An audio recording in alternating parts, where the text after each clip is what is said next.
What is going on, faithful? It is your boy Niner Sickness, accompanied by Boston Hater himself and Mr. Florida Mike. And we got E-Man on the phone line.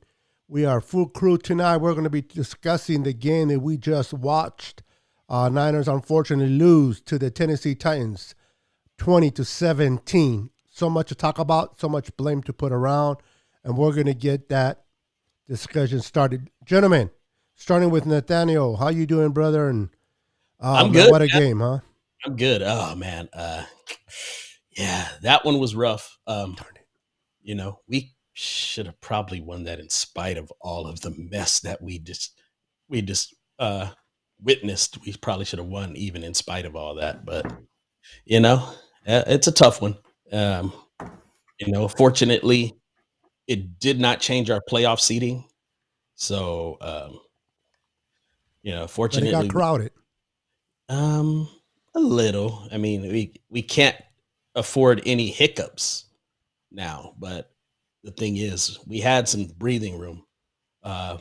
Only thing it could really do to us is we'd have to lose 2. If we lose 1, it could flip-flop us with the 7 seed. Yeah. But other than that, we're pretty much in good shape if we win at least 1 more. That's right. Moving on real quick to Mr. Florida Mike. Mr. Florida Mike, how you doing, sir? Sporting the red chain. I love it. All the way from Florida. How you doing, brother? What a game, bro. And we're going to get into it, D. Just say hello to everybody coming in, brother. And then we'll break down the game. Man, big general hello to everybody because, there's always people popping in. So definitely want to say hello to the whole group and those who are coming in. How do I feel? I mean, as far as the game, not feeling great after a loss, obviously. It was a tough loss. I had my mindset about the game and the season in general. Whether we won or lost this game, I still feel the same. But a loss is not the outcome I wanted. So. Yep. Yeah, I hear you. And E-Man on the phone line. How you doing, E-Man? Say hello to everybody, and then we're going to get into this game, bro. How you doing, brother? Hey, what's going on, everybody? Same old. Tough loss. Not the end of the season. I think it's been the same tempo this whole season. We started out kind of slow, got into some rhythm. Now we just need to finish strong. Fortunately, we played a pretty good team tonight. We had a chance to capitalize, and we just didn't do it. Is that reference for me? You know it is. Okay. Well, I got to give the guy credit. I mean, the guy's on the phone. Come on. Yeah, but you don't have to dance all over them. It's good where it's at. Anyway. What's up, Kathy Sanchez? How you doing? Welcome to the show. Javier Rios, welcome to the show. I know it's been a minute since we've been live on the N.W.A. Our apologies for that. A lot of things have been happening behind the scenes, but we are here today. Unfortunately, we are gathered here today, full crew, on a loss. Would have been much nicer conversation on a win, but it is what it is. We're going to talk about the good, the bad, and the ugly of this game. And I just want to point out that not one individual is responsible for tonight's loss as a 49er. This is a group loss. Could some players individually step up? Yes. But was it their fault completely? No. And I see Mike smiling. It's all right. I'm not going to be the guinea pig tonight. So it's going to be a good show. It sounds like something. It sounds like a guy that. What's up, Dina? Welcome what you just said sounds like a guy that I know very well. But hey, bro, I'm not going to be the only Mexican. That's an inside thing. You know what I'm talking about. I'm just glad that our chat is not in this chat. I don't know what they're talking about. Wow. I'm very supportive of Jimmy G, and I think he did a hell of a job. We shot ourselves in the foot too many times. Can I get the shovel? The third downs by the Titans, I know, but Jimmy did his best to try to win this game. So harsh. All right. What's up, everyone? So I'm going to go ahead and start out with Mike, because I know Mike is itching to say something. Then I'll give it to E-Man, and then I'll let Boston take it away from there. Go ahead, Florida Mike, speak your mind. Well, as I was talking prior to the show about collective team effort, Jimmy Garoppolo's 2 interceptions I know made a lot of people upset, but I'm a firm believer that of the old saying, "There's no I in team." And hey, what's up, Dina? Just saw your shout out. Appreciate you, Dina. Good to see you. Um, and Kathy. Yeah, but I'm a firm believer there's no I in team because it's a total collective team effort. You know, if you look across the board, we didn't execute on 3 phases consistently. Garoppolo's 2 picks, okay, cool. But Kyle Shanahan's play calling, in my humble opinion, was not the best. George Kittle, not targeted at all. Little, very usage little. I mean, we can't have that, man. All pro tight end, you're one of your best top receiving threats. And then your other top receiving threat is running the ball a lot, which I'm not mad at, but at the same time, it's like you saw what happened when we went to Debo at the end of the quarter. He got that huge gain. Imagine if you do that the entire game and you give him more, utilization as a receiver as opposed to being a running back. So although he's running the ball effectively, I just feel like he's better suited as a wide receiver because that's his position. So, at the end of the day, across the board, our defensive line had no excuse. They played okay. They played good in the first start of the game, but the Titans were missing. They were decimated on one side of their offensive line, and we didn't take advantage of it. And they started passing. So we did good on the run, but on the passing, we got beat up. And I feel like, um, it is what it is, man. We can't handle those big body receivers that can make plays. We've seen that time and time. So our offense needs to step up more, and they didn't. So O-line had penalties at crucial times on 3rd-and-1s and shorts, and they extended the amount of yards we had to go. So just as a team collective effort, we didn't execute consistently. And I'm not going to come on here and beat up our team. We did play with a valiant effort. Keep in mind we had 4-day turnaround. Coming from the West Coast down south, no excuse. But it's not easy, coming that short of a turnaround for either team. But the fact that we had to travel, it's a little bit challenging for us. So I take that in consideration. But at the end of the day, I'm a firm believer, and I'm going to stand on it, and I'm going to stand on my own. I know a lot of people are going to point the finger at Garoppolo tonight, but I'm going to start with Kyle Shanahan again. And until I see better play calling across the board to put our players in a better position, I won't rest, and I'm going to be relentless on Kyle Shanahan because I defended him so hard, especially after losing the Super Bowl. But I'm also going to hold him accountable. Yeah, he don't make the plays. He don't throw the ball. I get it. But he also calls plays that puts our players in a position to where I don't feel like it fits our strength. Can you explain to me, and I'm going to give the mic to somebody else, can you explain to me why George Kittle had barely 4 targets the entire game? I don't care about them 2 picks. I care about 4 targets less for the entire game. He's blocking more than he's being targeted. He's not an offensive lineman. I don't care how good he blocks. If you want him to block, then make him a damn old lineman.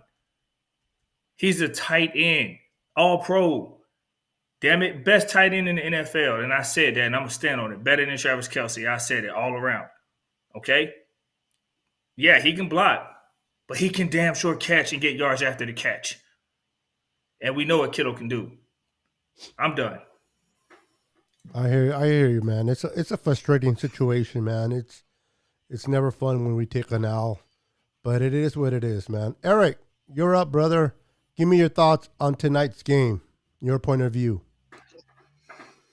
People are real quick to just point the finger at Jimmy and blame a lot of this on Jimmy. Yeah, Jimmy made some mistakes.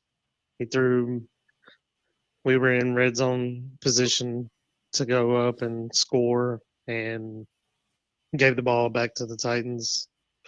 Honestly, going into the half, I felt that we should have been up at least maybe by 3 touchdowns at that point. But we just weren't executing as far as offense goes. Defense kind of hung in there for a while. But, when you allow a team to continue to convert on 3rd and long and can't get them off the field, then that's the result you're going to get. when you should be up by 3 possessions and you keep it a 2-possession game for 3 to 4 quarters, then we kind of got it back together, but it was too late at that point. Yeah, I hear you. And more consistent. You're chopping up and you break it up just a little bit there, but no, I hear you, Eric. I hear you. Those that want to just blame Jimmy, I don't understand that concept, but it was a blame for everyone on this team tonight. So I'm going to go ahead and move on to the Boston Hater. He just took a swig of his nightly It's been a while. whiskey, correct? In a while, yes. It's not a victory whiskey drink, but it's he's going to open up and say what he feels whiskey drink tonight. Okay. Go ahead, Boston. This is where I'm at, bottom line. Jimmy Garoppolo. Actually, extremely effective all year long. Today, mildly effective and made some huge blunders. One that he got away with, the other two that he did not. And especially that red zone interception. Do realize that I can't always count us close up, gonna get 7 on that. But I would really like to say that the 3 points we lost by could have came from that, because I think that it was a guaranteed 3 at that point. And I think most people would agree with that. When it came down to our special teams, they let us down. Big return. Our punter, who does not do very well on kickoffs, was not very good on those again. But today, he did something that he's usually pretty good about, punting the football. Shanked a 30-yarder. Our special teams, almost to a T, week in and week out, lets us down. The special teams has been letting us down ever since Kyle Shanahan has been the head coach. And they are worse this year than they have ever been since he's been there. I don't want to pile on to the special teams head coach, but when you have years of consistency having poor special teams, you got to look somewhere, because you don't have subpar players. Even though this year I'm going to give them a little bit of a break because we got a lot of injuries and our special teams has been affected on that more so than our offense and defense. Because it's not usually our big name guys that are getting hurt. It's our middle of the road guys that are primarily special teams players. They're the ones that are missing. So that makes it more difficult for them. So, and lastly, the defense. I mean, there's some good things they did out there, but they were absolutely atrocious on third down. How do you give up? First of all, we were 9 and 16. They converted 9 of 16 third downs. 6 of them were 10 yards or more. You're expected to get off the field in 3rd and 10 or better. And you let them get it 6 times. No team in football has converted 6 times 3rd and 10 or more in one game. That is the first time all year. So our defense, though it didn't look bad as a whole, they were absolutely atrocious on third down. They were giving up play after play to one player, basically. And I did miss something on the offense I want to go back to. Deebo Samuel, targeted 11 times today. I have no problem with what they did with him offensively. Kittle, on the other hand, Kittle in the last 3 games prior to today he tied the 3-game record for the most receiving yards ever by a tight end in a 3-game stretch. He tied the record that was held by Darren Waller of the Raiders. And all of a sudden, now you've got 2 catches for 21 yards, and you weren't targeted since Jimmy's first interception was the last time he was targeted in that game. That makes no sense whatsoever. That goes back to the head coach that calls the plays. I'm not going to pile on him because he's been a good head coach overall. I write off the first 2 seasons. Third season, he was pretty darn good for the most part. Season 4, he didn't do bad. His team was bad, had a lot of injuries. And this year overall, he hasn't done a bad job. He's had bad weeks. He really started terrible. And it wasn't just the team, it was him too. And he was really questionable with his play calling, especially in the fourth quarter. You know, when he decided to spread out their defense and sling the ball around, which people are afraid of because, you want to be afraid of what Jimmy does. Jimmy's actually played pretty well, and people need to take a step back on that. And he drove them down pretty effectively. There's one thing that I would like to say that goes back to Kyle and what I think needs to happen on a regular. If Jimmy throws the ball approximately 25 times, or more, there's no reason that these 3 players ran 6 times. There's no reason. So when I see Kittle disappear after only 3 or 4 targets, I forget exactly how many he had, and he throws the interception in the late part of the first quarter, and you never hear from him again. That's a problem. Brandon Ayuk was not targeted nearly enough. Debo had plenty of targets. Debo did more receiving than he's done in probably about a month. I think he was 9 receptions today? Somewhere in the neighborhood of 160 yards, 150, 160 yards.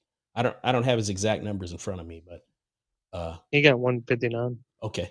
And it was 9 receptions, right? I think it was. Yeah. Okay. So, yeah, they were putting the ball on him the way they needed to.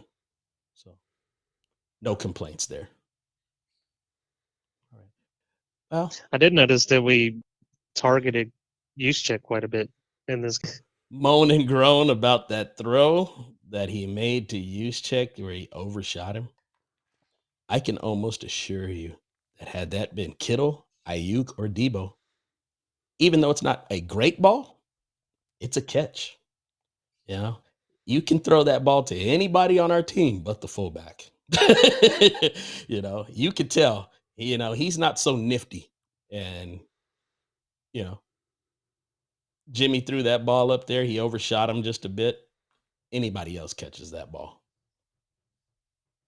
So don't make it out to be like Jimmy threw this atrocious ball. It wasn't great, but it wasn't terrible either. It was catchable. He should have caught the ball. Yeah, I just wanted to real quick add, talk about nights of all nights, man. But I don't know if it's because there's 3 of us on here pulling a little bit on my internet, but I forgot to change it from 60 frames to 30, which is taking double my bandwidth. And right now my upload is only 5.4. So if there's any freezing, I apologize. If I have to restart it and drop to 720, I will. So keep me posted on the comments if we're freezing. If we are, we'll just restart this immediately and then for you guys. But my apologies for that. I did see it a little bit, but it seems to have cleared up for the moment at least. Okay, you guys keep me informed. If not, we can drop this. I completely forgot to drop it. As I forgot to hit the record button. So I did. Don't worry about it. Okay, appreciate it. So yeah, keep me posted. But those are great points on the Niners game tonight. I'm not going to add too much to that. So you guys made valid points. It's frustrating, and I tend not to be very emotional in times like this. I try to stay positive. um,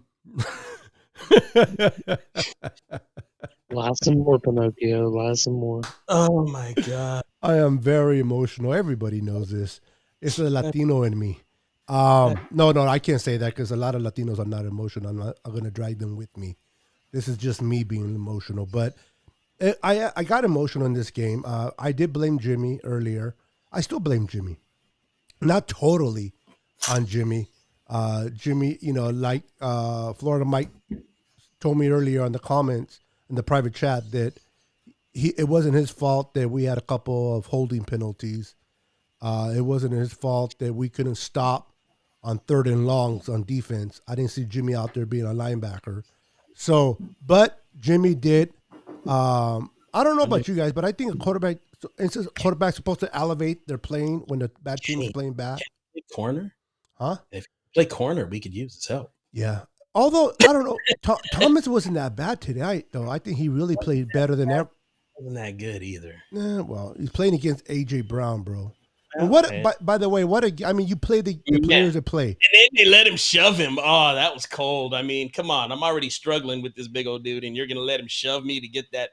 No help from the refs. Yeah, I don't like to point fingers to the refs. That is what it is. Refs make calls, and they suck, but he makes it on both sides. But you can clearly say that was a push-off. You can clearly – something that I missed on the hold against Trent Williams. Does somebody want to clarify that, how it shouldn't have been a hold? Not the hold. It was when he got called for the face mask. Oh, for the face mask. Yeah. When he got called for that face mask, that defensive end was already across the line of scrimmage. I don't know what happened with the referees on that, but when guys break across the line like that, what happened to unevaded to the quarterback? They call it all the time. They didn't blow the whistle and stop the play. They let the play go, and they let that face mask happen. If they would have blown the whistle, it would have never happened. It would have been 5-yard penalty, and we would have moved on. The only reason he intentionally held was because the guy got a head start on him, because it's kind of really tough to beat Trent Williams. That doesn't really happen. If you get a head start, you can do it, though. And so he went back to hold him. He didn't mean to grab his face, but he ended up grabbing his face mask. And that would have never happened. So it was a chain of events that occurred to that spot. So the referee should have called it first and foremost. And then you're saying that it would never gotten to that extent. The fact that they blew that call, he had to do to protect his quarterback, and he didn't mean to grab the face mask, but it happens. But they saw that. They didn't call the first penalty, but they saw that part, right? So it's very convenient. They called the outside. They called both. They called the outside, but the thing is, when you have a personal foul, it overrides it. Yeah. But if they would have called the unevaded to the quarterback when he busted like that, because they're always trying to protect quarterbacks. So when he jumped across there, usually they blow the whistle and stop the play, because that was huge. Yeah. So that went from a third and. It was a 3rd and 11. It would have been a 3rd and 6, but instead it became a 3rd and 26. Which at that point we're playing for a field goal, not a first down. I think on the 3rd down they ended up throwing a check down to Debo. He got like 5 or 6 yards, and we kicked the field goal.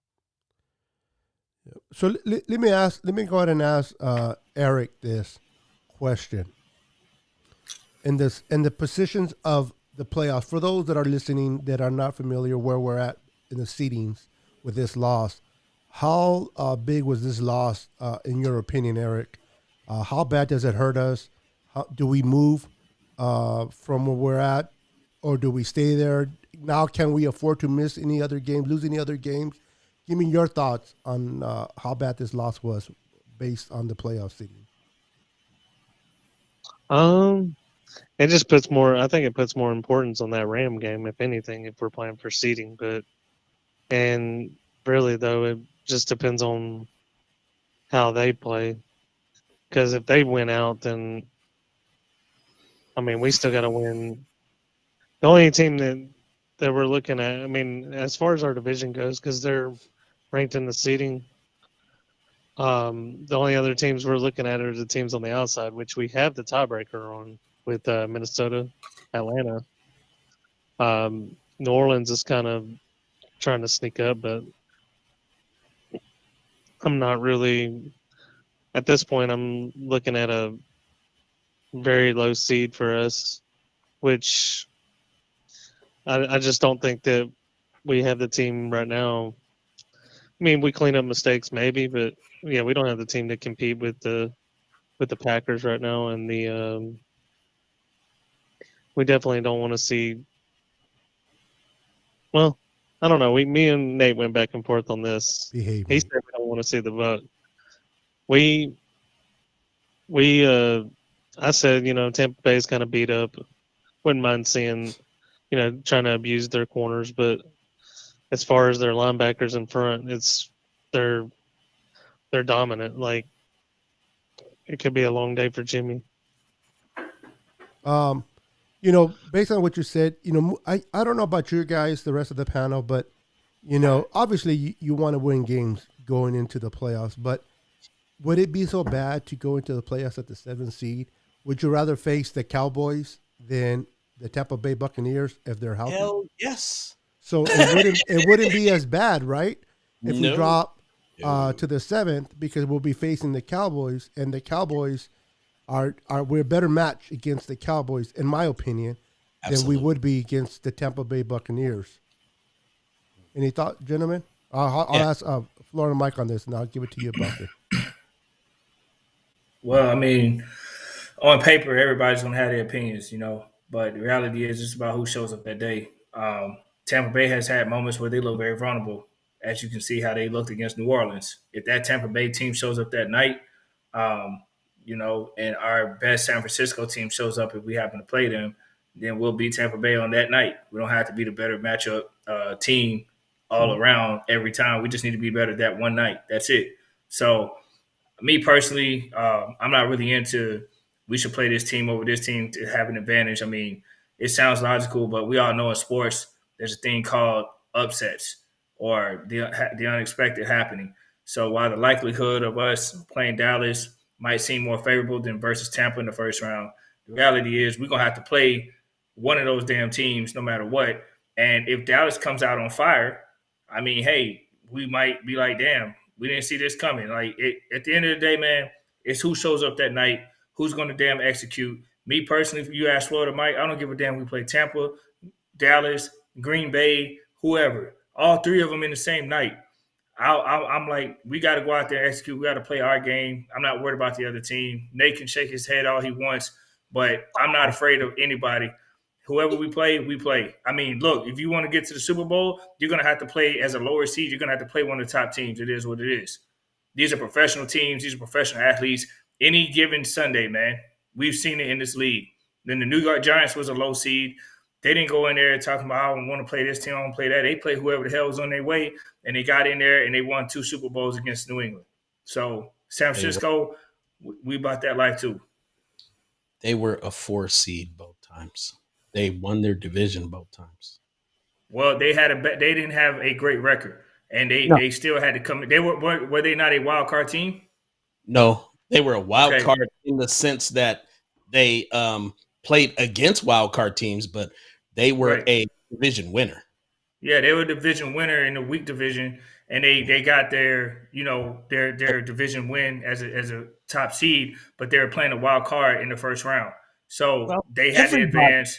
Except one team now, so that's not really all that big a deal. Yeah, but their record was nothing spectacular.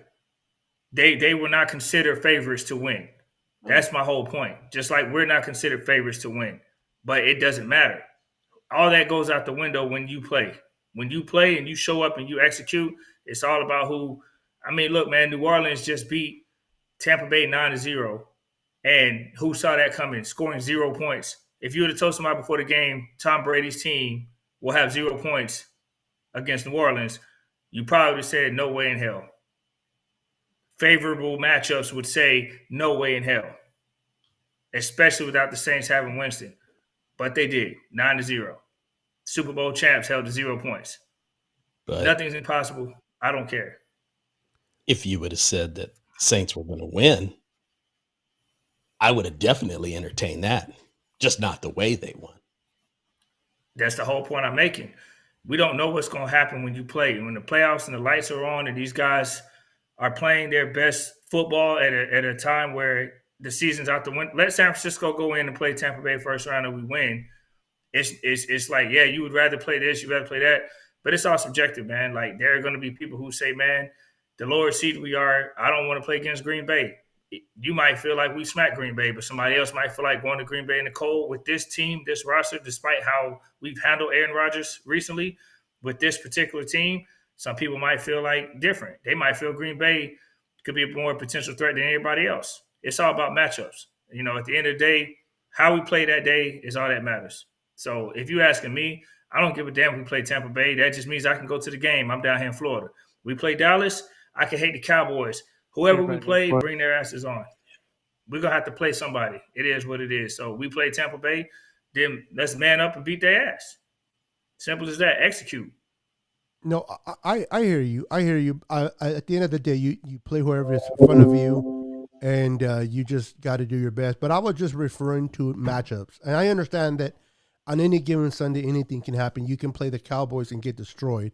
But I was referring the question to based on matchups. Who do we match up better going into a playoff game? Now I understand if we play the Bucs, then we got to beat the Bucs to get further along. But I was just making reference to matchups, and I think we match up better against the Cowboys than we do the Bucs. So, but you still have to win the game at the end of the day. But I think we have a better chance of winning. And now the Tampa Bay game, that shutout. I mean, everybody was dropping like flies, and they started without one of their receivers, I think, and with Evans, and then they lost Goodwin. So it's tough. And then Gronk was playing like crap in that game, one of his worst games. So, you know, I wouldn't still foreseen a shutout, especially in Tampa, but they were struggling. But that tells you how much that game was won by the defense side of the ball and the Saints and the offense, because they weren't able to muster 9. If you tell me a team only can score 3 field goals and win a game, especially in the other team's backyard, I'll be like, no way. But, you know, the offense of the Tampa Bay, when they're healthy and playing in all cylinders, Tom Brady, I guess I just rather face Dak than Brady. And most importantly, not really, you know what, let me take that back. I'd rather face the Dallas Cowboys defense than I would rather face the Bucs defense. That's what I'm more concerned about. But Eric's been kind of quiet. I apologize, Eric.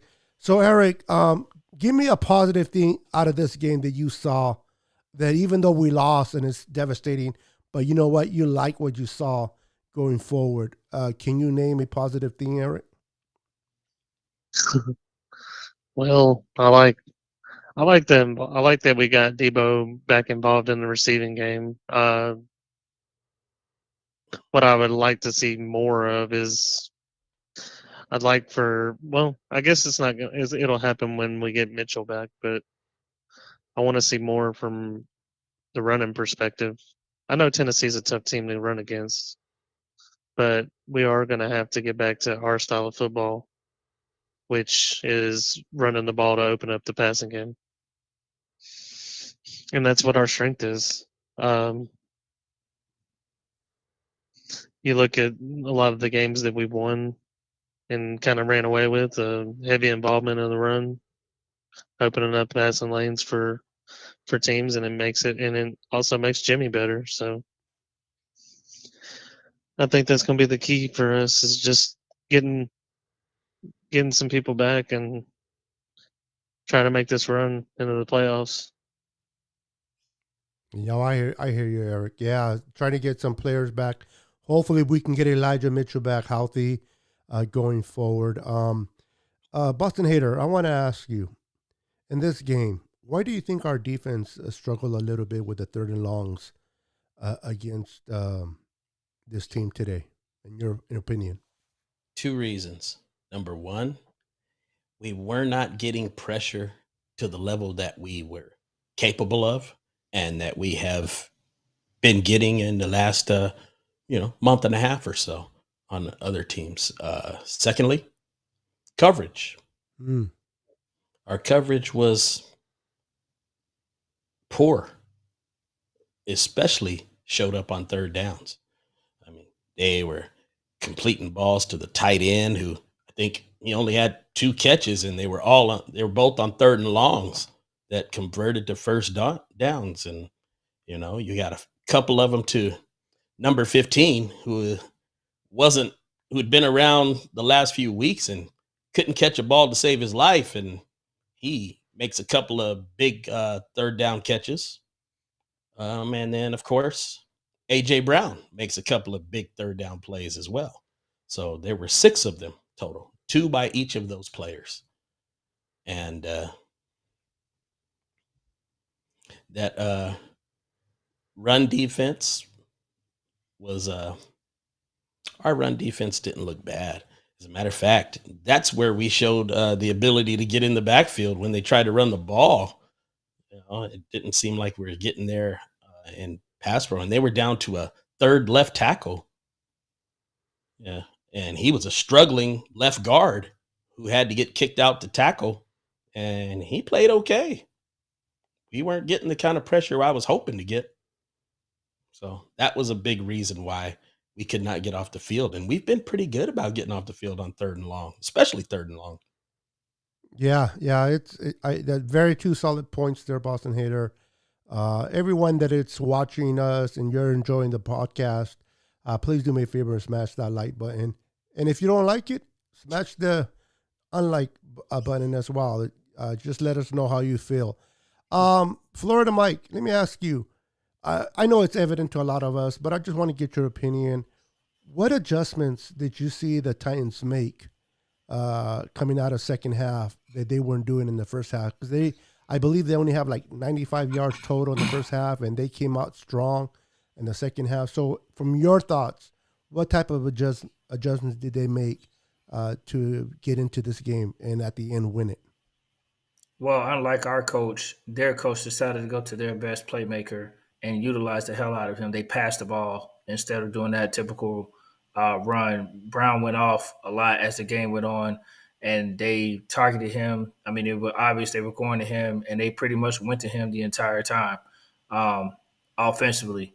On the defensive side of the ball, I think they took advantage of our weaknesses. Again, Kyle Shanahan not targeting Kittle didn't help. And then Jimmy Garoppolo is not being a kind of guy, in my opinion. He's not a kind of guy who's going to beat you deep consistently. He might have a shot here and there where you don't expect him because he comes from an offense where they dink and dunk, they use tight ends, and that's what his bread and butter is. And then the run game, that's what he's built on. San Francisco has to utilize Jimmy Garoppolo's strengths to hide his weaknesses consistently. And if you're going to go downfield, it got to be like that play instead of use check, like Nate alluded to. It's got to be one of your top threats like George Kittle. And I'm going to keep emphasizing that. 3 damn targets for an all-pro tight end is unacceptable. He's blocking more than getting targeted. So the Titans didn't have to do too much. All they had to do was just execute what their strengths is. That's what they did. And if we would have did our thing, we would have beaten them. It was evident that we're the better team. But in a sense, we didn't execute. And we kind of got out-coached and got away from our strengths. So I think the Titans' adjustments was just them really saying, you know what, screw this. We're going to go to what works. We're going to go to our receiver. We're going to go to our guy. and we're going to put it on his back. And San Francisco didn't do that.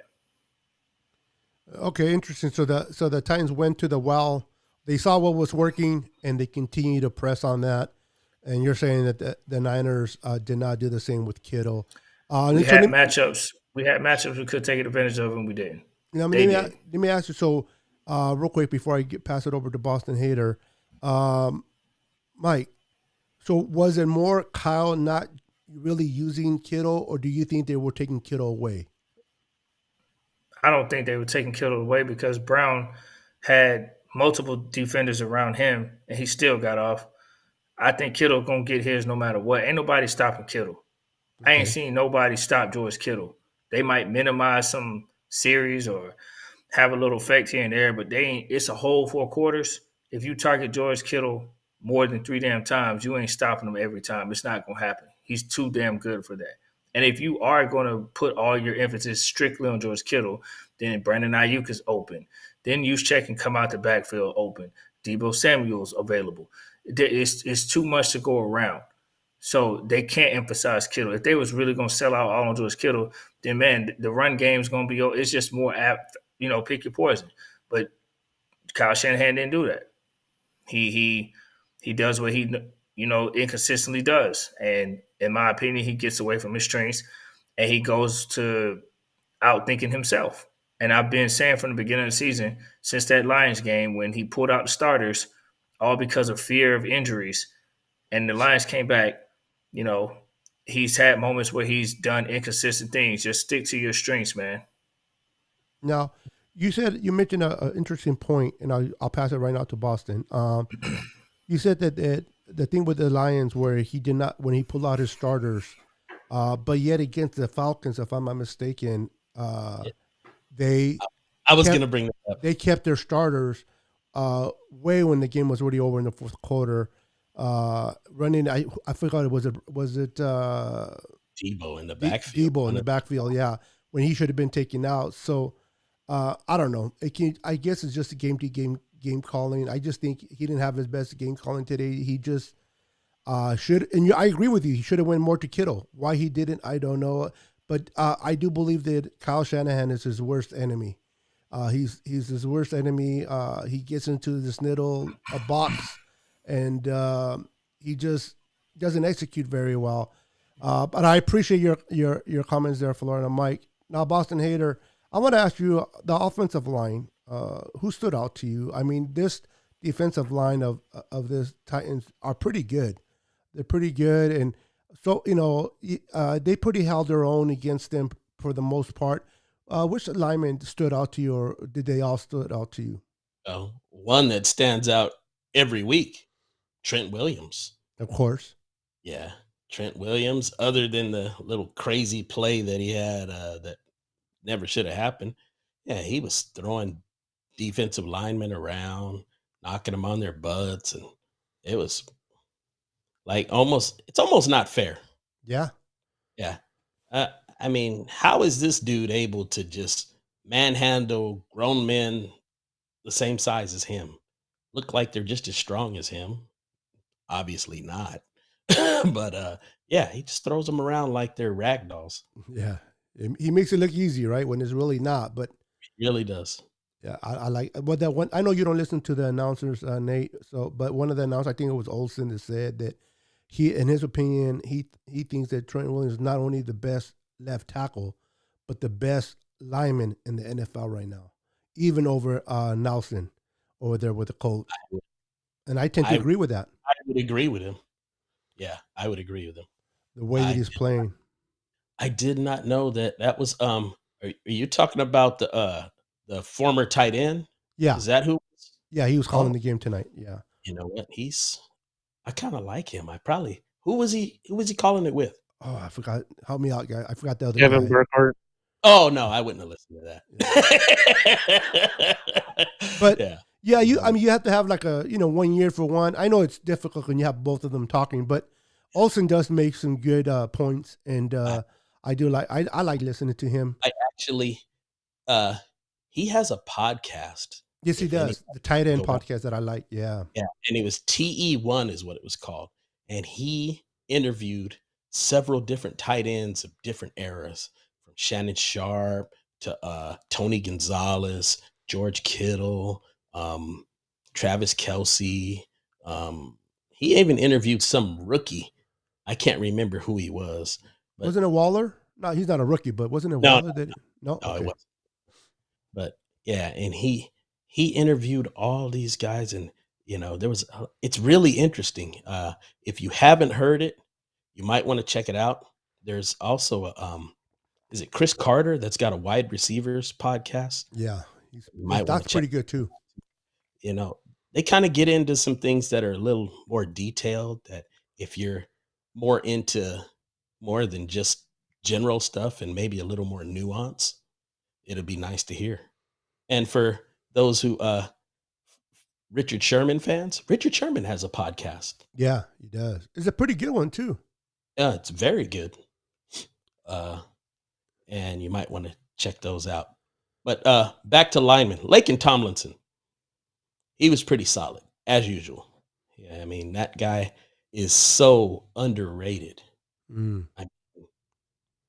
I don't see how he didn't get to the Pro Bowl again. Yeah, he got he snuffed. right there every year. I mean, I hear that he's an alternate. Mm-hmm. Him and our punter are alternates. Yeah, I believe so. Yeah. But yeah, just the fact that he didn't make it. Yeah. I mean, we got a couple of good guards in the NFC, but nothing that I feel like would keep him out of the loop. Don't they name 4 to the Pro Bowl team? I believe so. Yeah. Yeah. So he's definitely top 4 in the NFC. Yeah, he definitely. Yeah. I mean, I'm still glad that he's being. If somebody misses in the Super Bowl, I mean, doesn't go because of the Super Bowl, he may have a chance to go in. But you're right. Yeah, well, he's been being snuffed. He'll be the one going to. Yeah. Okay. Yeah, I like that as well. Eric, let me. Since you're a little quiet out there, brother. Let me ask you. This game was definitely frustrating to watch. With AJ Brown stepping it up, like Florida Mike alluded to earlier, how they were just giving him the ball. I want to get your thoughts truly on from the last 3 games. I know you can't say so much about Avery Thomas, but have you seen progression? Have you seen him getting better from the first game that he started until to this game? Of course, he's been burned. He's whatever, but have you seen in yourself? Has he gotten better in your opinion to when he started to today? Not really. It's been really wishy-washy. Main thing is he doesn't know how to turn his head and look for the ball. He's going to get a lot of PI calls. He's gotten away with quite a few. He just because he didn't look back and he's just running into the defender trying to break up the pass at the right spot. I was just, I've kind of been confused on why he's been out there over Lenore, but I mean, I don't know if Lenore's hurt, but I thought Lenore was the better choice between the two. They're both still learning. Secondary's been kind of a weak point for us. We have a few bright pieces that are trying to come together, but definitely lacking and can't really do nothing about it right now because there's not really anything out there for us to improve on at this point. Yeah, I got you. Now, to your point about Lenore, I think this is my personal thought. I think Lenore got the start over Avery only because Avery missed the whole 2020 season due to COVID, and he didn't have enough playing time. But for what I've seen, both of them play. Thomas has shown me a little bit more than Lenore in his skill set. So, but I believe they had to go with Lenore to begin with again because, they were not comfortable completely with Thomas. And they're starting to feel more comfortable with him. And you can see how he's starting even over a healthy Dante Johnson. And I know Dante Johnson is what it is, but he is a vet. And they're still starting the rookie over the vet. So that's speaking high about him. The other matchup, the other problem is when Al-Shazir went out and Marcel Harris came in coverage. That was that was bad. Yeah, he the boy can hit. Let's not get it twisted. The boy can hit, but to cover sideline to sideline, you put him up in a open space, he gets lost. He needs a map in the open space to try to figure out what the players are at, and that's unfortunately his down. So if you expect him to hit, stop the run, he can probably be good at that. But cover a tight end or a receiver, forget it. At least in my opinion, with Harris, man, he's not that good. I'm glad that Algier came back. I can't wait for Greenlaw to come back. I think next week we're good to go on I hope Greenlaw. so. I hope so because we're definitely missing him. They were talking about that if it would have been a Sunday game instead of a Thursday, that he might have been able to go. Okay, So- for the fact that it was a short week, they decided to hold him out. Will Elijah Mitchell be ready? Do you know? It's that way. Okay, It does that way. because I know that Emmanuel Mosley should be returning back on week 18 at best. Yeah. But definitely have him for the playoffs, which is a good thing. But I do like, it is what it is with Avery Thomas, but I do like that he's gaining some experience going into the playoffs. So if we do have to depend on him, he's getting a little bit better. He is. He actually, one of the things that I saw when he first went out there, when they threw him out there, he couldn't stay with guys. He was out of phase constantly. Where now, when I see him, he's in phase. He's with the guy, but he is just barely getting confident enough to stick with the guy, and he doesn't get his head around and look for the ball. He's yet to do that. I've been waiting for him to do it just even one time. I haven't seen it.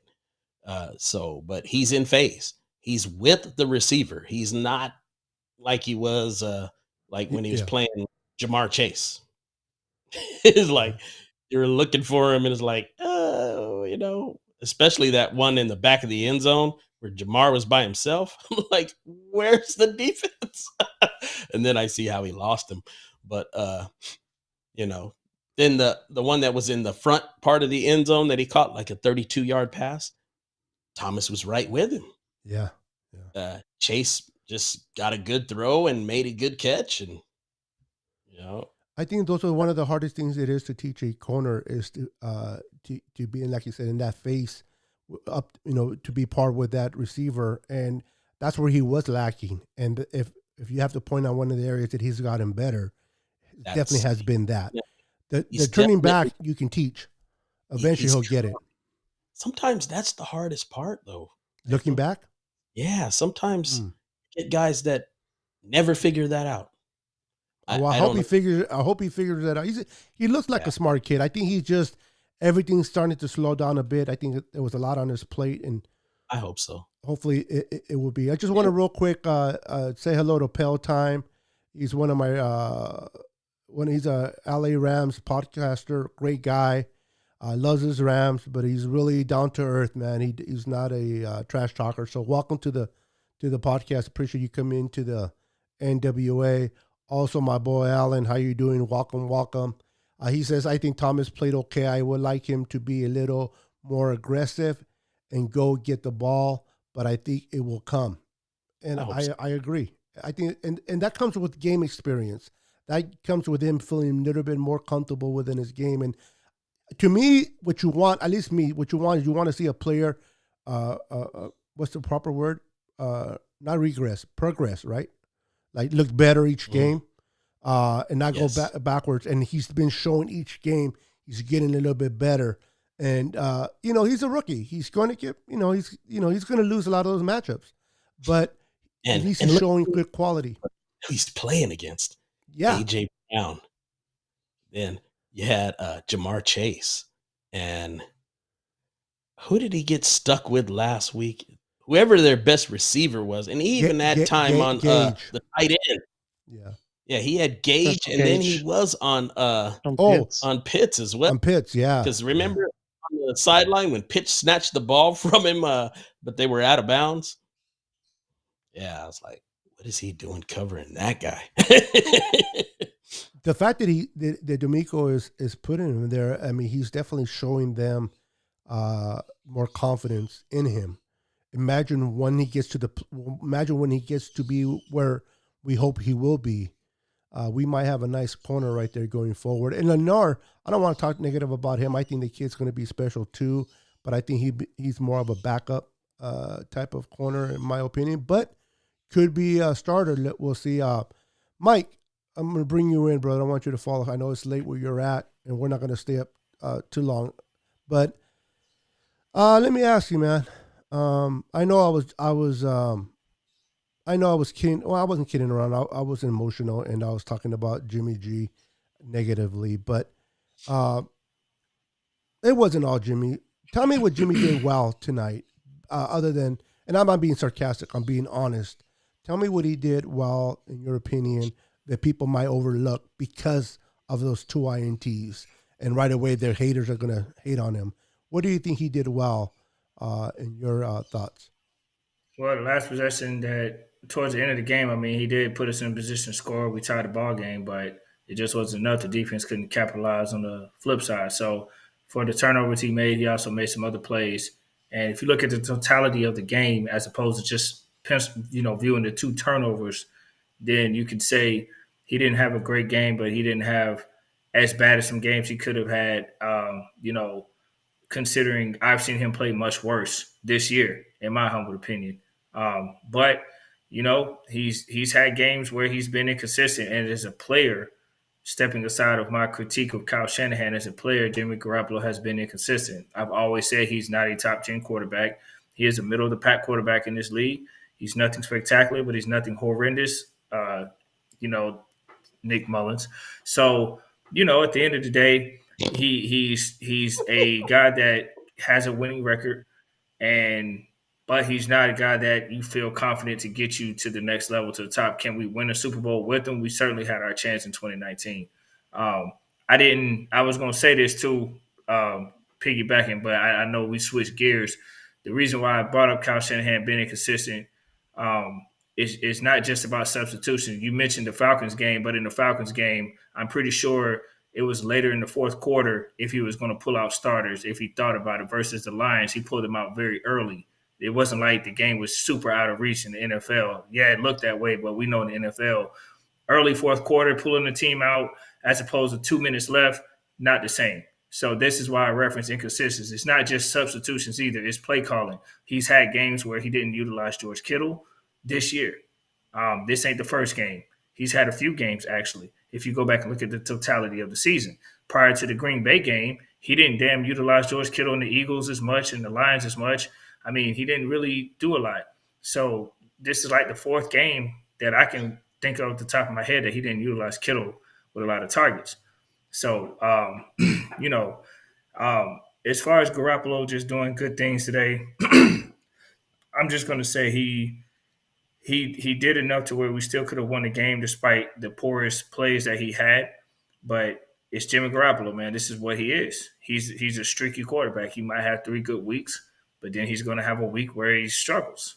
Then he's going to come back. Like, fans are going to be upset with Garoppolo tonight, but they're quiet the last 3 weeks. They're quiet when he wins and has a clean game, but they're loud when he doesn't, or if we blow the lead or whatever.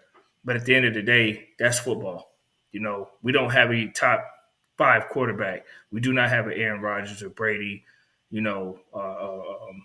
Guys like that of that caliber. So I just wouldn't expect him to be at that elite level. We have to understand he's a winner, but he's inconsistent. And that is what it is. So let's just hope we get the best Garoppolo when the playoffs come in the next 2 weeks as well. Yeah, I agree. Very, very well said there, Florida Mike. Appreciate it. Thank you. Eric, I want to ask you, man, what's going on with all these drops? Jimmy didn't have a good game, but it doesn't help him out when you have Jennings dropping the ball. You have other players dropping the ball. What's your thoughts on the drops? I mean, what can we do to fix this and try to limit those drops? Eric, in your opinion? Well, I mean, Kendrick Bourne ain't there to drop him, so somebody's got to drop him. Oh, Kendrick Bourne Part 2. So that's okay. So the drop ball effect, pretty much it. Number 15. Yeah, I mean, somebody's got to drop him. I did. It's funny because Nate was talking about using Ayuk more in the passing game. I would have liked to seen him a little bit more. I mean, I understand we targeted Debo 11 times, but I really think we probably could have had a matchup we could have exploited. I thought Ayuk could have had a better game. Okay. especially when we started spreading them out. So they didn't use him as much either. So well, that kind of falls in the same boat as what Florida Mike is saying about Kittle. Just bad play calling, not using your best players to help out. You know, it's like he leaned it on Debo because Debo's like in his eyes the only good player. I mean, I don't understand why you give Debo 11 times and only Kittle 3 times. It doesn't make sense. When they had those 3 players on the field at the same time, I just didn't see him meshing well and being able to cover all 3 of those guys. So that's why we were moving the ball effectively. Got it. Let me real quick. Alan's coming in with a comment. Let me get the viewers involved. He says, "I totally agree with you, Mike. I think we would have won if Jimmy had got the ball back within time. I think not being able to get off the field on third downs, defense hurt us a lot." Yeah, very good point there, brother. Very good point. Don't like your Yankees hat though, but other than that, that's a very, very good point there. So just since he referred that to you, Mike, you want to respond to that comment? Yeah, I agree with him. I mean, Jimmy Garoppolo has done this. I mean, just look at the Bengals game recently. The Niners go on a drought, and then we don't score until overtime. Cincinnati makes this crazy, ridiculous run in the fourth quarter.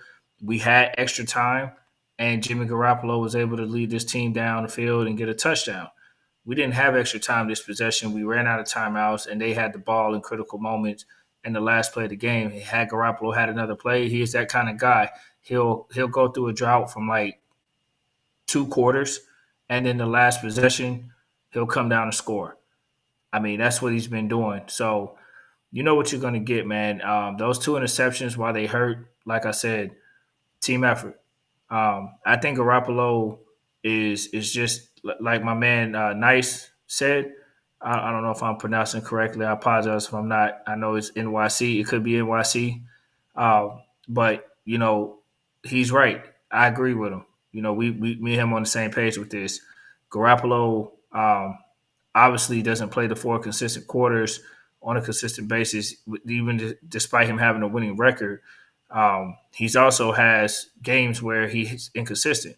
If he can just be consistent, take care of the football, and not beat himself, I don't think he needs that extra time. I think he'll have enough to do it within the 4 quarters and give us a higher chance to win on a consistent basis. But as long as he keeps making crazy turnovers and bad decisions, and in addition to Kyle Shanahan not giving him help with going to George Kittle more, I think it puts him in a situation to be inconsistent in times that are critical.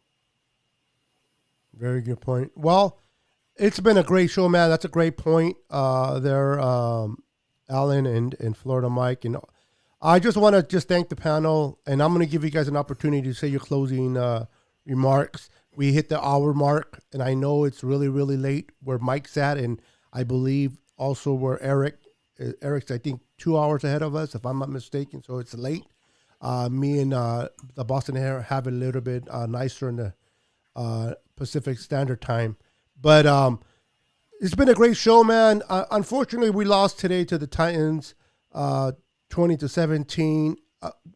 Whether we rather have the win and position ourselves in a place of just owning that 6th spot, yes. But you know what? We're still in the playoff hunt. A lot of things that may happen this weekend with the teams that are behind us. You never know. They may lose, and we might get back to where we were. So we'll see what happens. It was a tough game to lose tonight.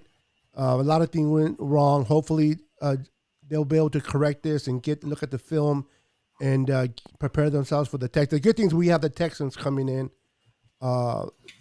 next week. So now it would have been a better Christmas with a W, but it is what it is. So I'm going to go ahead and give it to Boston Hater, Eric, and then Florida Mike. Your closing thoughts for tonight. Go ahead, Boston Hater.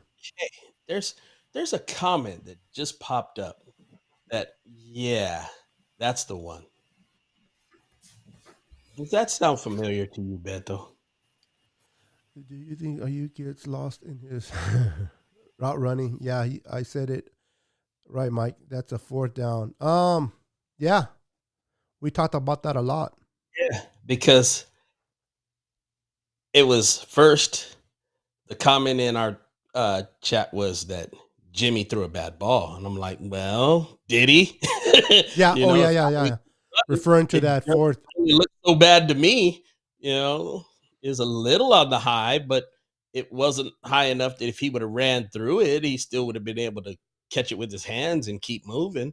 So why did he throttle down and then have to start back up? I don't know if it was on him or if it was on Jimmy, but it kind of looked like it was on him. So I I Yeah. don't Well, you know. saw the frustration a little bit on Jimmy. They showed the Jimmy a little bit after you saw, he's trying to be Yeah, almost. positive. He doesn't want to put the blame Yeah, on nobody, but you saw that he was yeah. like, And, and Jimmy will take all of the blame. So yes, you can't really go on what he might say because b- he's going to take all of the responsibility. that's the leader for you. Yeah. And at the end of the day, Jimmy completed like 74% of his passes in this game. He had 3 bad throws out of those 35 attempts. He threw one that should have been intercepted that was dropped, and Yeah. he threw the interceptions. I say that if you take away any one of those 2 interceptions, we could probably win the game, even in spite of all the mess. And you know what? When we say Jimmy was inconsistent, did he really play that bad? If you look at those, if you take those 3 errant throws away, he actually played damn good. No, I But agree. It of just gets course, overridden because of of the course, interceptions. of course, you can't take that away. But I'm just saying, was he really bad? You complete 74% of your passes. You're averaging about 9 yards an attempt. Uh, yeah, it's just that you gotta keep those mistakes down, and that's what he had been doing in in the last several games. He'd really been keeping the mistakes almost to a nil, and we got those mistakes today, and it cost us. And you know, you can contribute the third downs and everything to it, but at the end of the day, the quarterback. You said that the quarterback is your leader. The quarterback has to help you to overcome some of your other mistakes. Now, if he can minimize his mistake just because he does make some plays and, you know, 320 yards passing on 35 attempts is Yeah, they definitely, were moving the ball. Yeah. there's no shame in that. That's actually good. But the thing is, you can't make the 3 throws that he made that basically hit guys in the hands on the opposition. If he gets rid of those, it's an excellent game. If we get rid of all of them, he probably win easy, even with all the mistakes, all of the poor special teams, all of the poor third down play. So basically, what I'm saying, short of line, we need a damn elite quarterback, so we don't have to worry about all Yeah. this little. Well, because that first interception that was thrown, we could at Yeah, least gotten at least a field goal, the worst case yeah, scenario. it would be nice to have one. I'm hoping that Trey Lance becomes that guy going forward, but you know, To be it continued in 2022, huh? definitely to be continued next year. But yeah, as a matter of fact, what's that? The who made that comment? I missed the name. I don't know which one is. Which comment are you referring to? One about Ayuk. That's Alan. Oh, yeah. Well, Alan, I for the most part think you're spot on. In the New York hat, the only reason that he doesn't like it is because they beat the A's, but so. Whatever. Just because, the Braves won doesn't Hey, mean, whatever. I mean, Right, Mike? hate on it, How, hate on it. this is a Um, Niners show. We're not talking about pathetic hate on teams in it, Georgia.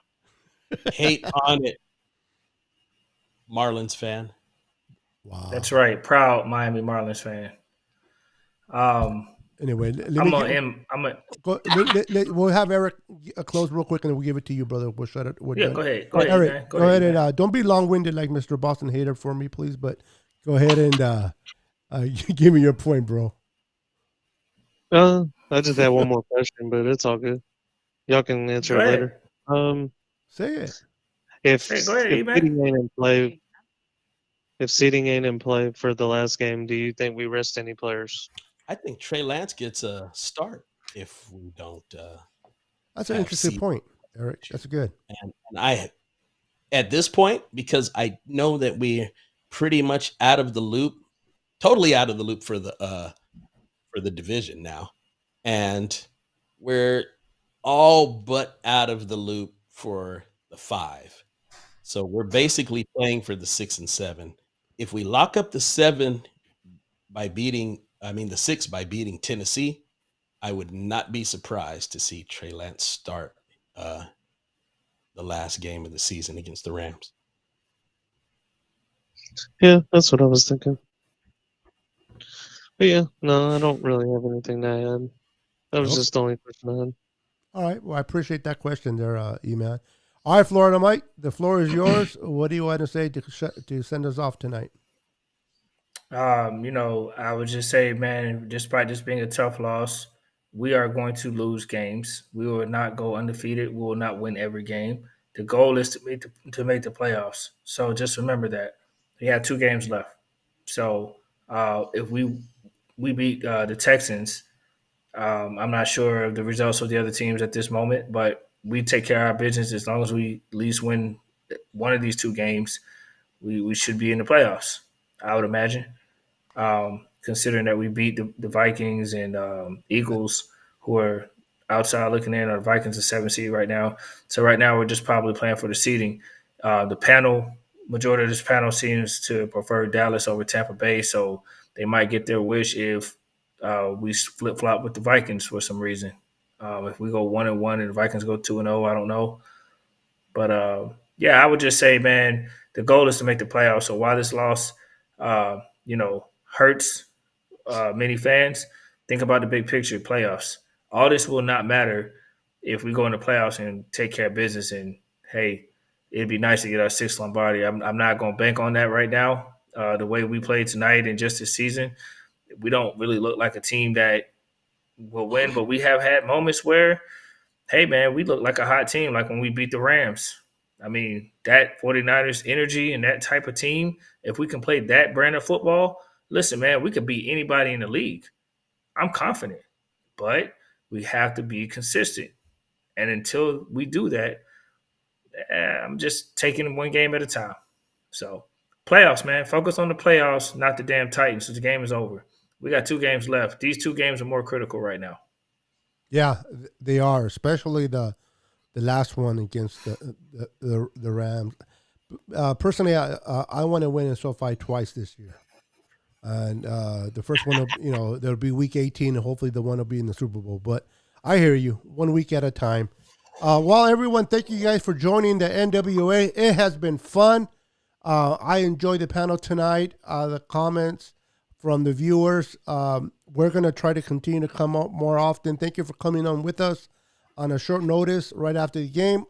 Again, I wish it was better times with a W instead of a loss, but it is what it is. I just want to wish everybody a happy holidays, Merry Christmas to each and every one of you. I hope you guys have a wonderful, wonderful Christmas.